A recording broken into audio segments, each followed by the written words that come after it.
ಅವ್ರ friend story ಹೇಳೋರು. ಅಂದ್ರೆ ಒಂದು ಸಣ್ಣ ಎಕ್ಸಾಂಪಲ್ ಹೇಳ್ತಾ ಇದ್ದೀನಿ ನಾನು. ಅವನು ಒಂದು ಹುಡುಗಿನ ಲವ್ ಮಾಡ್ತಾ ಇದ್ದಾನೆ, ಆ ಹುಡುಗಿನ ಫಾಲೋ ಮಾಡ್ತಾ ಇದ್ದಾನೆ. ಯಾವ ರೇಂಜಿಗೆ ಲವ್ ಮಾಡ್ತಿದ್ದ ಅಂದ್ರೆ, ಆ ಹುಡುಗಿ ಏನಾರು ಒಂದು ಚಾಕ್ಲೇಟ್ ತಿಂದು ಪೇಪರ್ ಎಸಿದ್ರೆ ಪೇಪರ್ ಎತ್ಕೊಂಡ್ಬರೋಣ.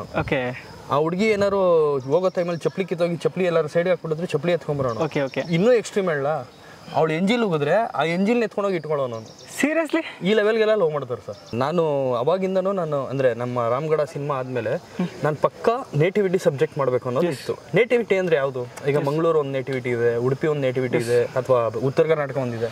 ನಾನು ಬೆಂಗಳೂರಲ್ಲಿ ಬೆಳೆದಿರೋ ಹುಡುಗ ಆಗಿರೋದ್ರಿಂದ ನಾನು ಬೆಂಗಳೂರು ನೇಟಿವಿಟಿ ಅಂದರೆ ಬೆಂಗಳೂರಲ್ಲಿ ಏನು ಲೋವರ್ ಮಿಡಿಲ್ ಕ್ಲಾಸು ಈ ಥರ ಏನು ಬೆಂಗಳೂರು ಅಂದ ತಕ್ಷಣ I T B T pub culture ಇದೆ ಅಲ್ಲ, ಇನ್ನೊಂದು ವರ್ಗ ಇದೆ. ಸೆಲೆಬ್ರಿಟಿ ಶೋ ಮಾಡಬಾರ್ದು ಅಂತಲ್ಲ, ಅದು ಮಾಡಬೇಕು. ನಾನು ಆಗಲೇ ಹೇಳ್ದಂಗೆ ನಾವೇನೋ ಸ್ವಲ್ಪ ಬೇರೆ ಯೂನಿಕ್ ಆಗಿ ಮಾಡಬೇಕು ಅಂತ ಇದ್ದಿದ್ದು. ಸ್ವಲ್ಪ ಥಿಂಕ್ ಮಾಡಿದ್ವಿ, ನಾವು ಯಾರಿಗೆ ಸಿನಿಮಾ ಮಾಡಿದೀವಿ, ಜನಕ್ಕೆ. ಸೊ ಜನಕ್ಕೆ ಡೈರೆಕ್ಟ್ ಆಗಿ ತೋರಿಸ್ಬಿಡೋಣ ಅಂತ. ಎಷ್ಟೋ ಜನ ಹೇಳಿದ್ರು ಬೇಡ ನೆಗೆಟಿವ್ ಆಗ್ಬೋದು ಹಂಗೆ ಹಂಗೆ ಅಂತ.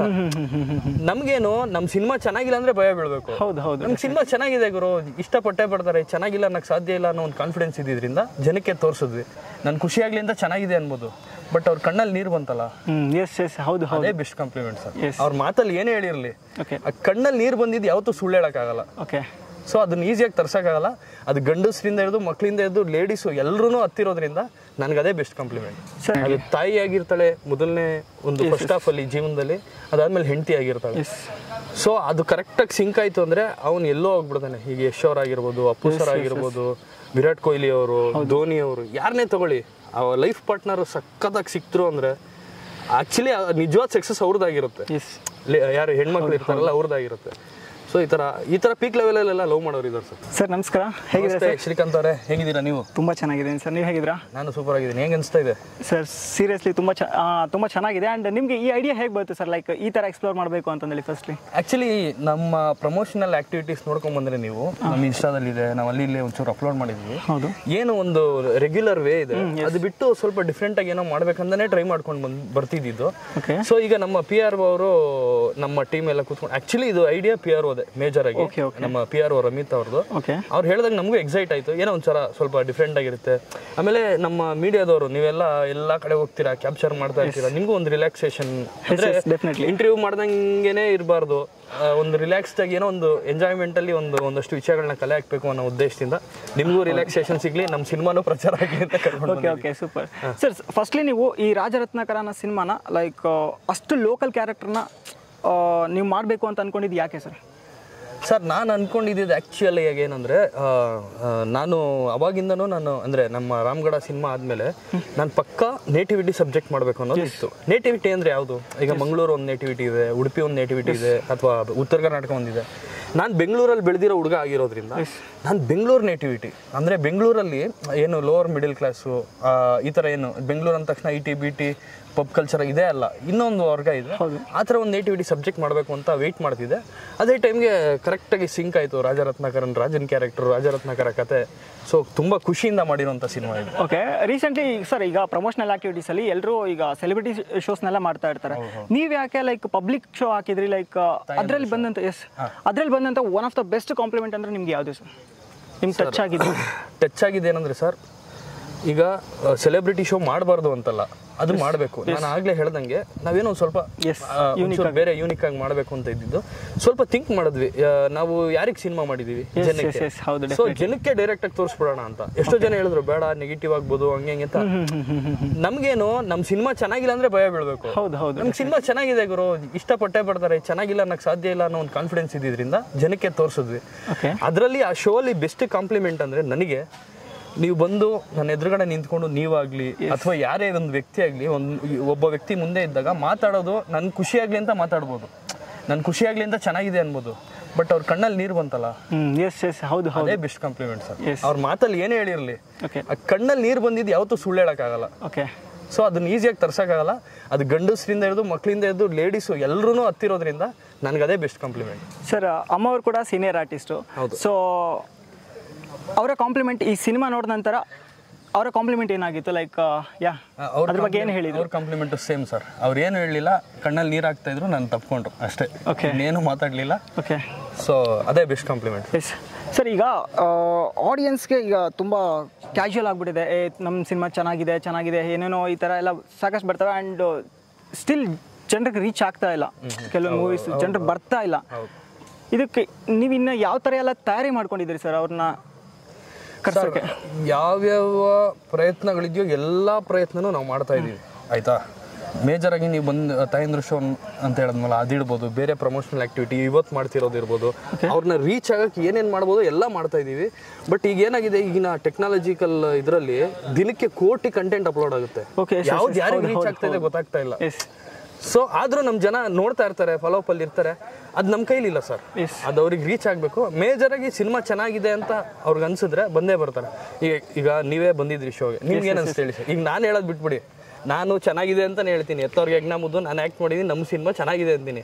ಇವರೊಬ್ಬ ಮೀಡಿಯಾ ಪರ್ಸನ್ ಆಗಿ ಸಿನಿಮಾ ನೋಡಿದ್ದಾರೆ, ನಿಮ್ಮ ಒರಿಜಿನಲ್ ಒಪಿನಿಯನ್ ಹೇಳಿ, ನಿಮ್ಗೆ ಏನು ಅನ್ಸೋ ಅದನ್ನ ಹೇಳಿ, ಅದಾದ್ರೂ ನಂಬ್ತಾರೆ ಜನ, ನೋಡೋಣ. ದೆನ್ ಆ್ಯಕ್ಚುಲಿ ಫಿಲ್ಮ್ ನಾನು ನೋಡಿದಾಗ ಫಸ್ಟ್ ಹಾಫ್ ಅಂತೂ ತುಂಬ ಎಂಗೇಜಿಂಗ್ ಅನ್ಸುತ್ತೆ, ಬಟ್ ಸೆಕೆಂಡ್ ಹಾಫ್ ಅಂದರೆ ಕೆಲವೊಂದು ಪಾಯಿಂಟ್ಸ್ ಸೀರಿಯಸ್ಲಿ ತುಂಬ ಟಚ್ ಮಾಡುತ್ತೆ, ಎಮೋಷ್ನಲಿ ತುಂಬ ಟಚ್ ಮಾಡುತ್ತೆ.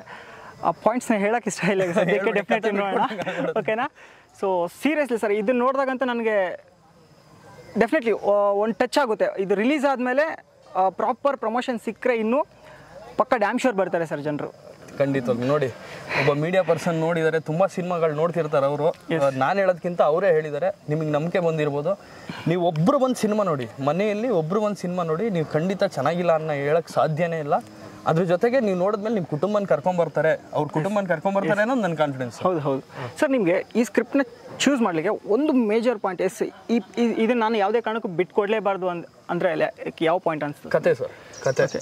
ಈ ಥರ ಕತೆ ನನಗೆ ಸಿಕ್ಕಿರೋದು ನಾನು ಇಷ್ಟು ವರ್ಷ ವೆಯ್ಟ್ ಮಾಡಿದ್ದಕ್ಕೂ, ಅದು ಆಮೇಲೆ ನಾನು ಅನ್ಕೊಂತಿದ್ದಕ್ಕೂ. ಇವಾಗ ನಾನು ಆ ಥರ ಪಾತ್ರ ಮಾಡ್ಬೇಕಂತಿರುತ್ತೆ ಕೆಲವ್ರಿಗೆ, ನಾನು ಈ ಥರ ಮಾಡ್ಬೇಕಂತ, ಈ ಥರ ಎಲ್ಲ ಒಂದೊಂದು ಇರುತ್ತೆ.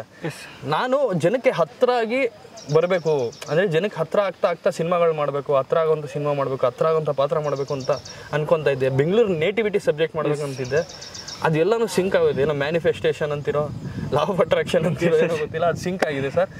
ಅದಕ್ಕೆ ಇದು ಬಿಟ್ಕೊಡಕ್ಕೆ ನಾನು ರೆಡಿ ಇರಲಿಲ್ಲ ಸರ್. ದೆನ್ ಸರ್, ನಿಮ್ಮ ಪ್ರಕಾರ ಈ ಸಿನಿಮಾದಲ್ಲಿ ಈ ಲವ್ವಲ್ಲಿ ಒಬ್ಬ ಹೀರೋ ಒಬ್ಬ ಹುಡುಗ ಅಷ್ಟು ಪೀಕ್ ಲೆವೆಲ್ಗೆ ಹೋಗೋಕ್ಕೆ ಸಾಧ್ಯನಾ?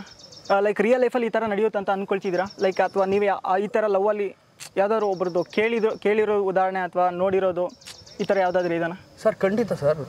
ಯಾವ ಲೆವೆಲ್ಗೆ ಹೋಗ್ತಾರೆ ಹುಡುಗರು ಅಂದರೆ, ನನ್ನ ಒಂದು ಅಂದರೆ ನನಗಿಂತ ಒಂದು 5-10 ವರ್ಷ ದೊಡ್ಡವರಿರೋ ಫ್ರೆಂಡ್ ಇದ್ದಾರೆ ನನಗೆ.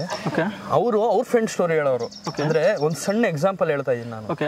ಅವನು ಒಂದು ಹುಡುಗಿನ ಲವ್ ಮಾಡ್ತಾ ಇದ್ದಾನೆ, ಆ ಹುಡುಗಿನ ಫಾಲೋ ಮಾಡ್ತಾ ಇದ್ದಾನೆ. ಯಾವ ರೇಂಜಿಗೆ ಲವ್ ಮಾಡ್ತಿದ್ದ ಅಂದರೆ, ಆ ಹುಡುಗಿ ಏನಾರು ಒಂದು ಚಾಕ್ಲೇಟ್ ತಿಂದು ಪೇಪರ್ ಎಸಿದ್ರೆ ಪೇಪರ್ ಎತ್ಕೊಂಬರೋಣ. ಆ ಹುಡುಗಿ ಏನಾರು ಹೋಗೋ ಟೈಮಲ್ಲಿ ಚಪ್ಪಲಿ ಕಿತ್ತೋಗಿ ಚಪ್ಪಲಿ ಎಲ್ಲರೂ ಸೈಡ್ಗೆ ಹಾಕ್ಬಿಟ್ಟಿದ್ರೆ ಚಪ್ಪಲಿ ಎತ್ಕೊಂಬರೋಣ. ಇನ್ನೂ ಎಕ್ಸ್ಟ್ರೀಮ್ ಹೇಳ, ಅವಳು ಎಂಜಿಲ್ ಹೋಗಿದ್ರೆ ಆ ಎಂಜಿಲ್ನ ಎತ್ಕೊಂಡೋಗಿ ಇಟ್ಕೊಳ್ಳೋನು ಅವನು. ಸೀರಿಯಸ್ಲಿ ಈ ಲೆವೆಲ್ಗೆಲ್ಲ ಲವ್ ಮಾಡ್ತಾರೆ ಸರ್. Okay, wow. ಈ ಥರ ಕ್ರೇಜಿ ಕ್ಯಾರೆಕ್ಟರ್ಸ್ ಇದೆ. ಅಂದರೆ ಏನಕ್ಕೆ ಅಂದರೆ, ಗಂಡಸಿಗೆ ಹೆಣ್ಣು ಅನ್ನೋ ಒಂದು ಶಕ್ತಿ ಬೇಕೇ ಬೇಕು. ಅದು ತಾಯಿ ಆಗಿರ್ತಾಳೆ ಮೊದಲನೇ ಒಂದು ಫಸ್ಟ್ ಹಾಫ್ ಅಲ್ಲಿ ಜೀವನದಲ್ಲಿ, ಅದಾದ್ಮೇಲೆ ಹೆಂಡತಿ ಆಗಿರ್ತಾಳೆ.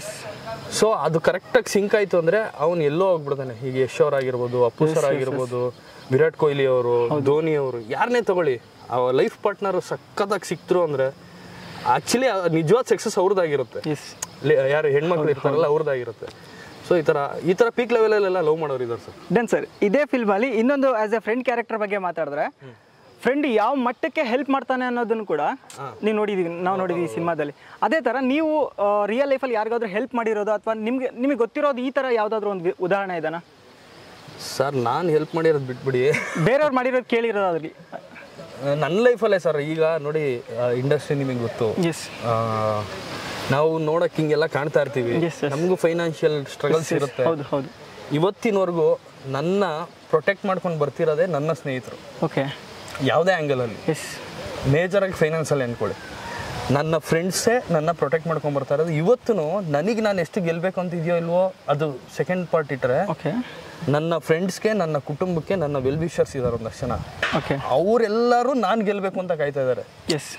ಅಂದರೆ ನನ್ನ ಗೆಲುವು ನೋಡೋಕೆ ಅವ್ರು ಕಾಯ್ತಾ ಇದ್ದಾರೆ. ಸೊ ಆ ಗೆಲುವು ಸಿಗುತ್ತಾ ಇಲ್ವಾ ಅನ್ನೋದು ಜನಕ್ಕೆ ಬಿಟ್ಟಿದ್ದು. ಸೊ ಫ್ರೆಂಡ್ಸೇ ಸರ್. ಯಾವತ್ತು ಏನೇ ಆಗಲಿ ಅದು ಒಂದು ಬೇರೆ ಥರ, ಯಾವ ಥರ ಅಂದರೆ ಇವಾಗ ಫೈನಾನ್ಸಲ್ಲಿ ಹೆಲ್ಪ್ ಮಾಡೋಕ್ಕಾಗಿಲ್ಲ ಅಂದ್ರೆ ಒಂದು ಮೋರಲ್ ಸಪೋರ್ಟ್ ಆಗಂತೂ ಇರ್ತಾರೆ. ಅದು ಸಿಕ್ಕಿದ್ರೆ ಸಾಕು, ನಾವೇನೋ ಮಾಡ್ಬೋದು.